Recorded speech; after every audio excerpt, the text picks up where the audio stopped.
Hello, everyone. Welcome to my channel. Today is my part two review of the book American Princess, the love story of Meghan Markle and Prince Harry by Leslie Carroll. And I want to dive right into it by talking about Harry and Meghan's childhood. Let's first start with Prince Harry. Oh God, it's a boy, and he's even got red hair. According to Diana, Princess of Wales, that's the first thing that Prince Charles said about their newborn baby, Prince Harry. According to Diana, Charles had always wanted a girl.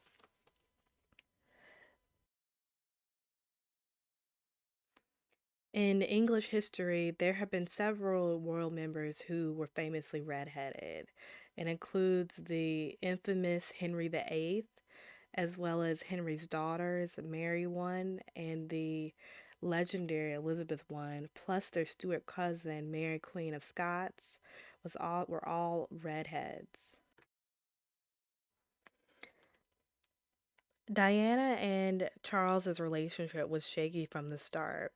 Charles had never fully cut ties, romantic ties, with Camilla, and on the eve of their nuptials, she found a diamond bracelet with their pet names for each other written on the bracelet. Charles was allegedly jealous of Diana's popularity with the prince. They also disagreed on how to raise their children. Charles wanted nannies and homeschooling, while Diana wanted them to have a normal life. At a young age, Harry picked up on the cues that his older brother William was special. And at and by the age of 6, Harry said, "You'll be king. I want, so I can do what I want." So he was famously a prankster, and he would even pull sick days so he could spend time with his mother. Harry really cherished and loved his mother, Diana.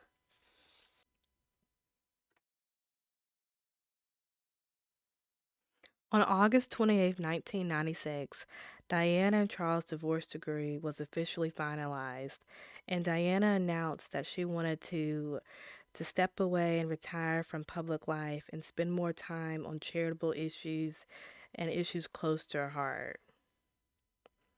Now let's segue and talk about Meghan Markle's childhood.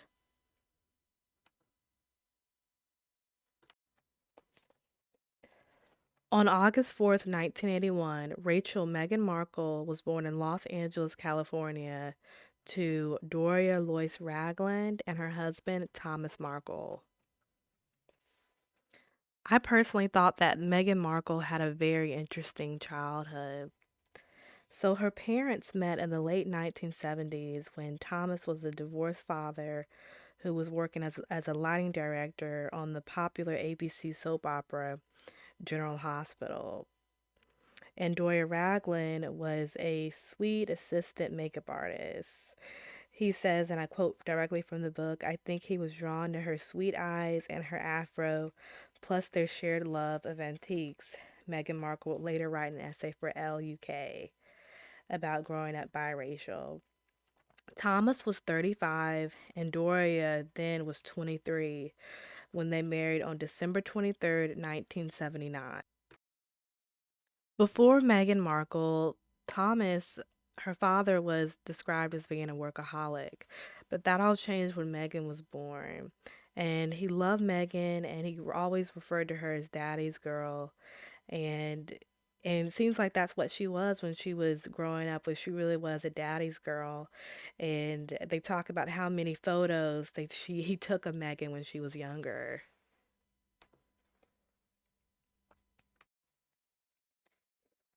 And this is just a fun fact. According to genealogist Gary Boyd Roberts, Meghan and Harry are 17th cousin, and this is to an ancestor called Edward II, who had 9 children.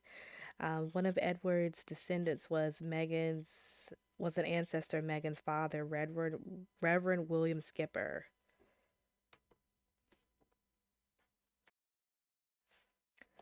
Eventually, Meghan Markle's parents divorced, citing irreconcilable differences, and they were awarded joint custody of Meghan.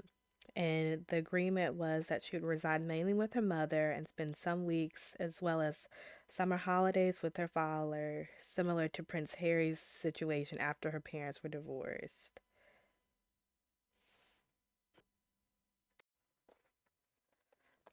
Thomas Markle was a very successful lighting director in Hollywood, and he worked on the show General Hospital for 35 years as a lighting director. And he was also a lighting director for 11 episodes of the first season of Married with Children. And from 1988 through 1996, he's credited with 198 episodes as the show's cinematographer. So it's during these times where Megan was right in the very front and center of Hollywood, and she was smitten with acting. And I believe this is where she chose to become an actress. So she was oftenly a big visitor on the set of Married with Children, where the stars would make a fuss over her. She would also help out with craft services, which is a catering service in Hollywood.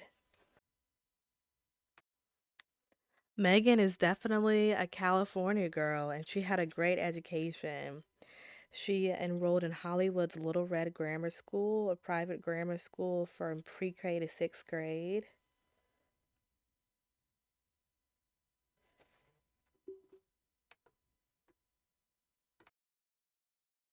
All right, and let's transition to a prominent point in Harry's life.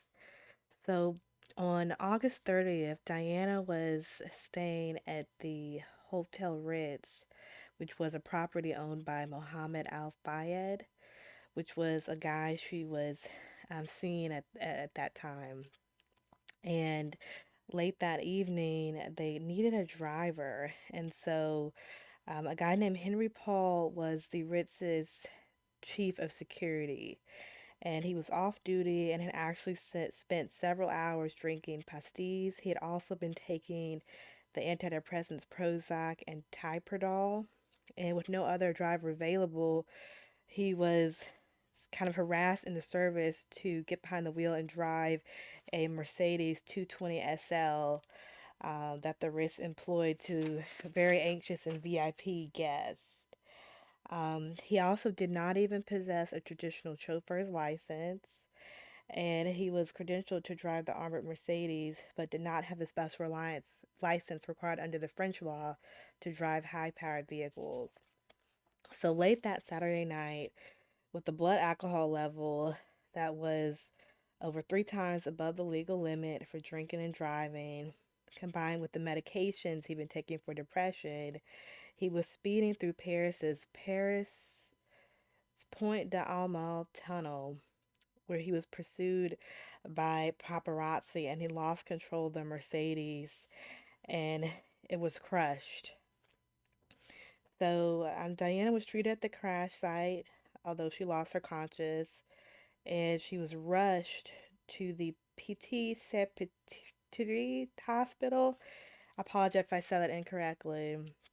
In critical condition, where they made every attempt to save her, but tragically she did die. The only survivor was Trevor Rees Jones, and on 3 a.m. Sunday, August 31st, she was officially pronounced dead. So the royal family decided that the best thing for the boys was to act like it did not happen and just carry on. As royals, they were expected to show no emotion in public, which is why I also think that Harry acted out so much and was seen in clubs canoodling with women. And I think it fostered some depression also in Harry.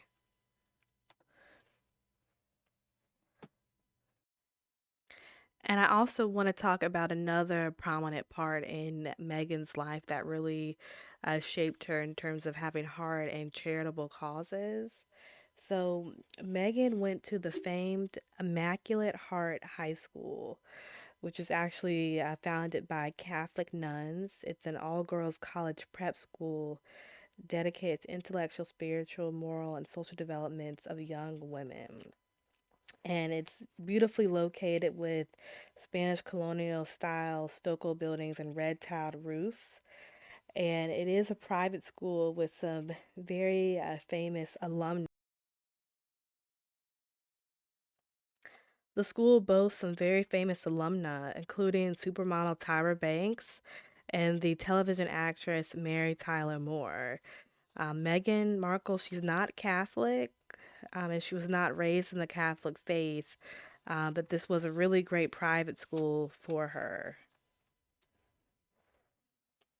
During this time, one of Meghan Markle's theology teachers, a woman by the name of Maria Polia, um, and also who was also a mentor to Meghan, said that Meghan would volunteer at Los Angeles' Skid Row Soup Kitchen and feed the homeless. She also took social justice very seriously, and she had a compassion for homeless people and gang members. And she also had a peak in philanthropy when her mom, Doria, would take her to impoverished parts of the world. So they went to Mexico. They also went to Jamaica, but not the nice vacation parts of Jamaica, but more of the poor areas. And she's quoted as saying, "Don't be scared, Flower," her nickname for Megan.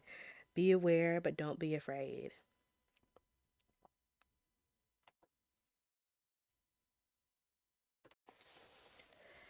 And let's flash forward to Megan's adulthood. So, before becoming a famous actress, she did have her struggles. She worked on the NBC game show Deal or No Deal as one of the briefcase girls from 2006 to 2007. Among them was the supermodel Chrissy Teigen. And then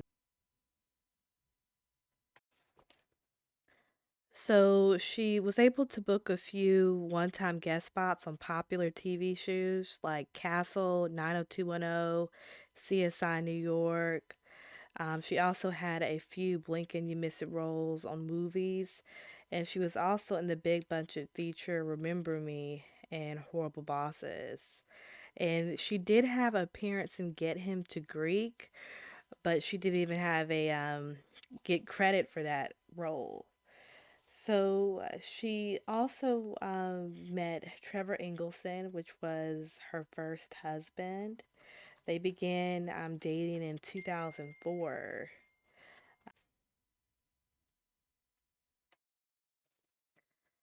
Meghan Markle finally got her big debut as the character Rachel Zane on the television show Suits, which was and this was the role that really solidified her as an actress. So Rachel Zane is a smart paralegal, and she also had to film many passionate love scenes with her co-star Patrick J. Adams.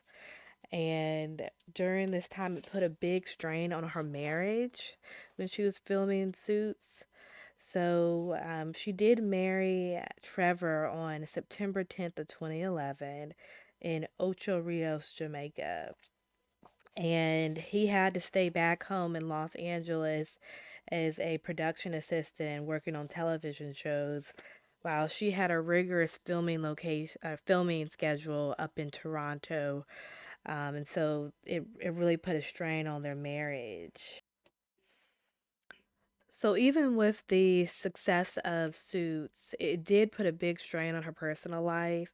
And even though she had been with Trevor 7 years prior to getting married, they did separate in 2013, citing irreconciled differences. And they ended their marriage in August. And the book says that Megan didn't request any money from Trevor at the time. I have heard different reports though of their marriage and it ending, but this one sounds like it was just kind of their careers and, long distance just put too much of a strain on their relationship.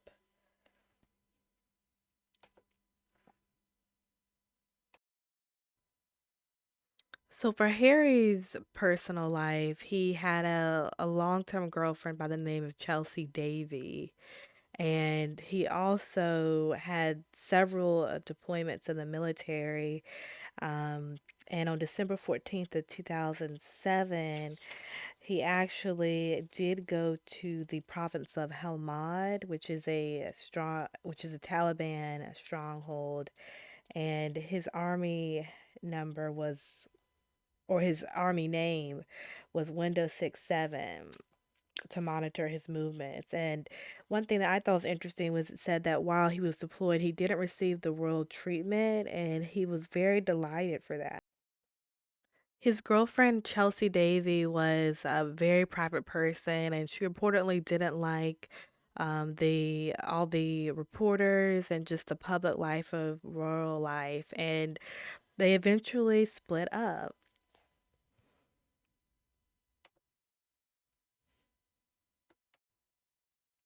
So, with Harry and Meghan both single, they met the old-fashioned way, and I think one of the sweetest ways to meet.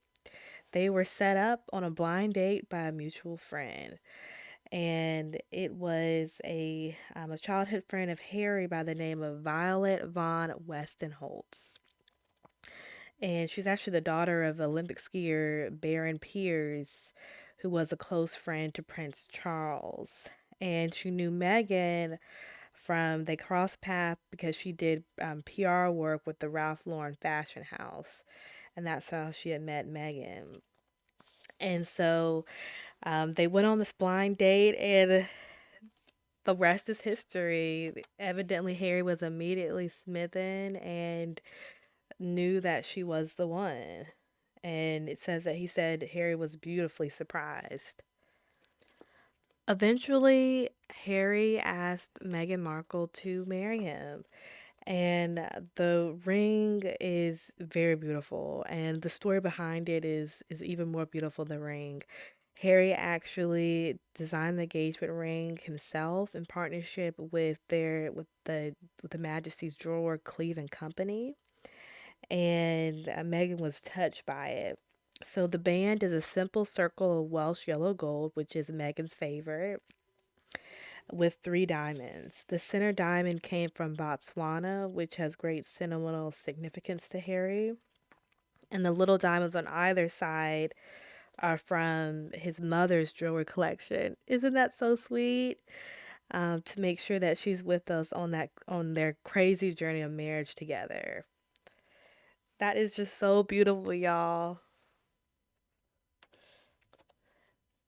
So Harry did receive the Queen's blessing to marry Meghan, and it is reported that in 2017, when their engagement was officially announced, she'd even charmed the Queen into allowing her to attend the Sandringham Christmas event, as if she was a royal family member, and she broke the rules to do so.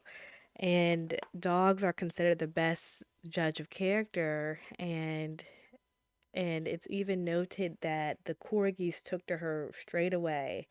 And Harry said that for the last 35 years, they've just barked at him. But when Meghan walked right in, it was absolutely nothing. So I thought that was really interesting as well. However, because Meghan is half black, they did have their fair share of racist incidents, and not everybody was so happy to welcome Meghan. Reading from page 183, it says,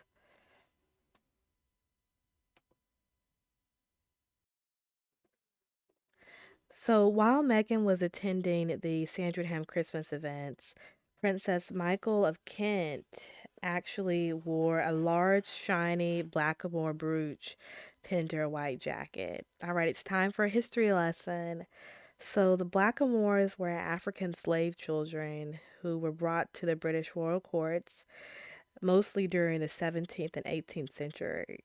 And they often wore exotic ensembles with turbans, balloon trousers, and Turkish slippers, and garments that included a romantic version of the way British imagined people dressed in Africa and the Ottoman Empire. So, um, the blackamoors served as page boys to members of the royal family, and having a blackamoor in one's train was a status symbol and akin to the time of owning a rare breed of a lap dog. And she had reportedly once told a group of black diners in a New York City restaurant to go back to the colonies. So when she randomly pulled out this piece of jewelry, it was definitely noted. So there were photos of her wearing this offensive brooch that did go viral, and she was called out for her insensitivity.